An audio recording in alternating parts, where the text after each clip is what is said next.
3 बहुपद P of x के लिए y equal to P of X का ग्राफ नीचे आकृति में दर्शाया गया है। यहाँ पे शून्यों की संख्या ज्ञात करने के लिए कहा। तो शून्यों की जो संख्या है, ये जो ग्राफ है वो एक्स अक्ष जो है उसको 2 बिंदु में प्रतिच्छेदन करता है, इसलिए शून्यों की संख्या 2 आएगी। दूसरा सवाल है कि द्विचर समीकरण 5x + 3y = 5, उसका हल क्या बताएगा।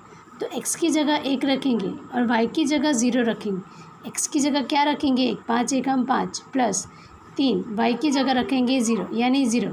तो आंसर हमें कितना मिलता है 5। तो आंसर आएगा 1 और 0। समांतर श्रेणी दी है, उसमें हमें ढूंढना है सार व अंतर। सार व अंतर यानी दूसरे पद में से प्रथम पद को माइनस करना।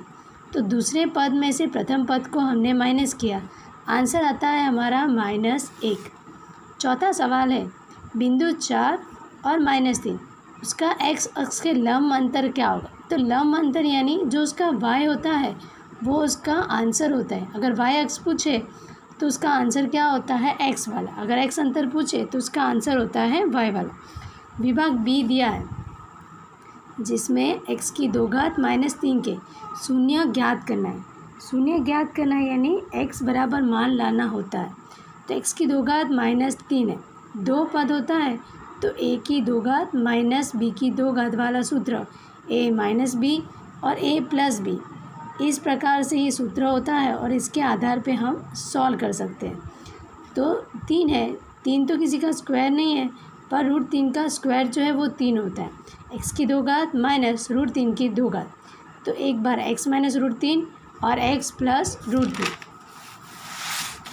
आगे पूछा है कि शून्य और शून्यों के बीच का संबंध ज्ञात करना है।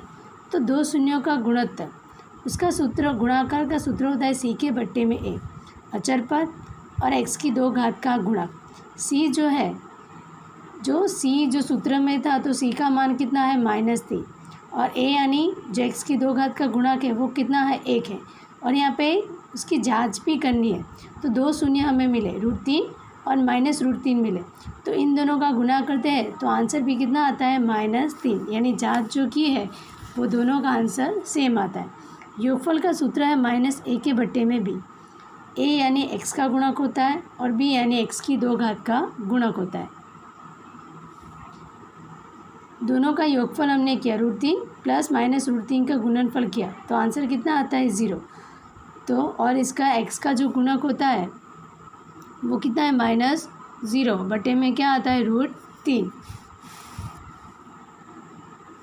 रेखिक समीकरण युग्म का हल विलोपन विधि से करना है। यहाँ पे 2 समीकरण दिया है, x + y = 5 और 2x - 3 = 4।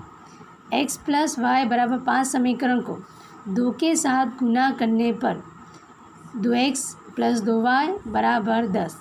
अब ये समीकरण और ये समीकरण दोनों को करना है घटाना है। घटाने पर 2x और 2x जो है वो कैंसिल हो जाएंगे, 2y और 3y 5y, 10 और 4 का माइनस होगा 6। y ढूंढना है, 5 जाएगा बट्टे में, तो y = 6 के बट्टे में 5। y = 6 के बट्टे में 5 को समीकरण 1 में रखना है।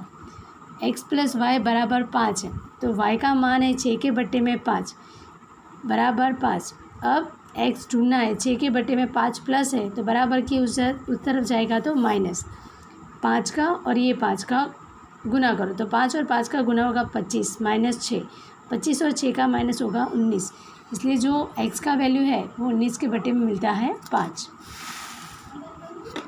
दी गई समांतर श्रेणी का योग ज्ञात करना है। जब भी प्लस की साइन हो तो पहले an वाला सूत्र लेना है और दूसरी बार में sn, क्योंकि ये कितने पद है वो हमें पता नहीं, इसलिए पहले पद ढूंढने के लिए सूत्र an का लगाना पड़ता है। a हमें पता है 34 है, d यानी दूसरे पद में से पहले पद को माइनस करना। an हमारा क्या है 10, a 34 है, n हमें पता नहीं है और d का मान जो है वो -2, 34 प्लस है तो बराबर किस तरफ लेके आओ तो -34, n -1 और -2। अब इन दोनों का माइनस किया तो -24 आए। अब -2 जो है वो हो जाएगा भागा में, n -1 जो है इसका भागा करने पर 12 आंसर आता है। और माइनस माइनस जो है वो प्लस हो जाएगा। n-1 जो है इसमें से -1 आया, बराबर की इस तरफ आया, तो 12 और 1 का प्लस जो है वो आता है 13, यानी जो नंबर जो है, जो पद है कितने होंगे, तो 13 हमें मिला। n की जगह हमें रखना है 13, a का मान रखा 34, n हमारा 13 -1 और d का मान रखा हमने -2। 34 और 2 का गुना किया 68, 13 और 1 का माइनस किया 12 और -2, 12 और -2 का गुना आता है 24, और वो भी कैसा आएगा, माइनस में। इन दोनों का ब्रैकेट जो होता है उसमें सॉल्व करो, 44 आंसर है। अब 2 को और 44 को भागा करने पर आंसर आता है 22। अब 13 और 22 का गुना करने पर आंसर आता है 286।